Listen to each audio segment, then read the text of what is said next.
So when it comes to these downloads that you're talking about, I think it's really important that you do have something like your running or something like meditation where you don't have distractions and you are left with your mind, because you do get a lot of creative thought.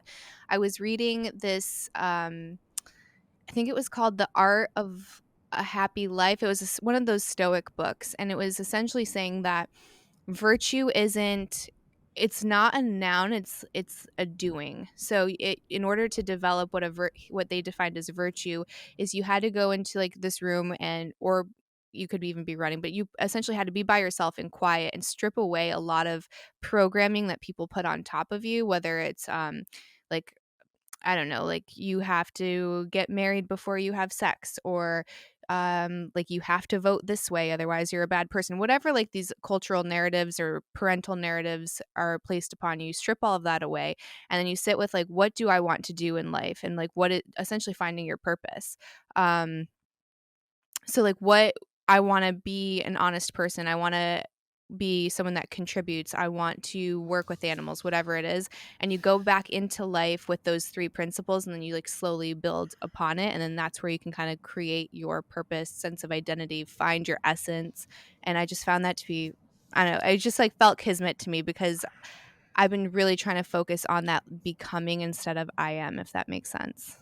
Look, when, in the pandemic is when I put this thing all together and started CLS and totally reinvented my life. And to be honest, had it not been for the world standing still, causing me to stand still, I don't know if this thing would have happened, or at least when it did.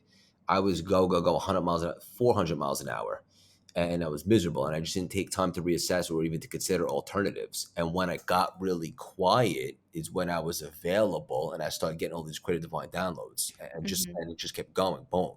So I know that to be true, and I can't stress it enough for anyone listening today to have some sort of practice or system in place where they have an opportunity to get quiet and mindful and allow those creative divine downloads to come through you. Yeah, and I think movement too. So I think the beautiful thing about what you're doing is incorporating both things. So for me, when I was probably at one of my lowest mental points, just total, like pretty much full blown depression. It was right after I had my second baby, and I struggled to call it depression, because I could go on forever about how fucked up I think the entire system is of how we treat women when they have kids, and like there is no support system whatsoever. We have completely eliminated the tribe. Like that doesn't exist. Never in the history of mankind would you have a woman that gave birth and then send her to go take care of a baby by herself. Like it just wouldn't happen. And like I have an awesome husband, but we also have a toddler. You know what I mean? So it's like it's not. It was never supposed to be just like a nuclear family. It was supposed to be this communal tribal thing, and we don't have that anymore. So is it depression, or is it that like our system is kind of fucked? I don't really know, but in the thick of it, it was, I guess, like feeling enough pain and being able to say, this isn't me. This isn't what I want to feel. This isn't how, like, this is not the life that I want to live. This isn't the person I want to be. And I would see other people, and I use that as a motivating factor. So instead, I was like, I know I'm fucking exhausted.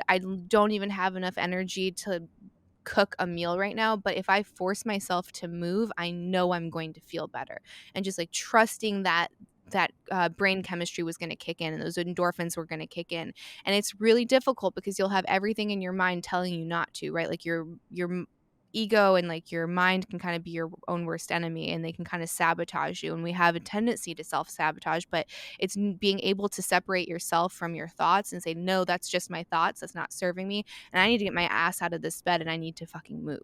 And that's going to make me feel better. And I think once I started getting back into a workout routine, that was like the first really big change that helped shift me into a much healthier place. But if I had just validated my feelings and said, no, I feel terrible, I feel tired, I'm not going to do it, I'll do it when I get energy, I probably wouldn't be where I'm at right now. I'd probably still be like a lot less vibrant, a lot less energetic, certainly a lot less happy. So it's being able to spot your own bullshit.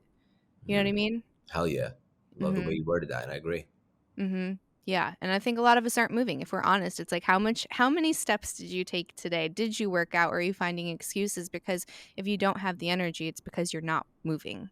Yeah, I know that to be true. I always look to get even more. Like if I have like a minute in between meetings or speaking engagements, whatever the case may be, coaching calls, I like to get outside just for a little bit, just walk a couple blocks, do some thinking, connect to God, whatever the case may be, because I know that to be true, what you just beautifully illustrated. And I didn't know that back in the day. So it's a really great tangible tool for anyone to apply immediately to do some of their best thinking is to get out and move.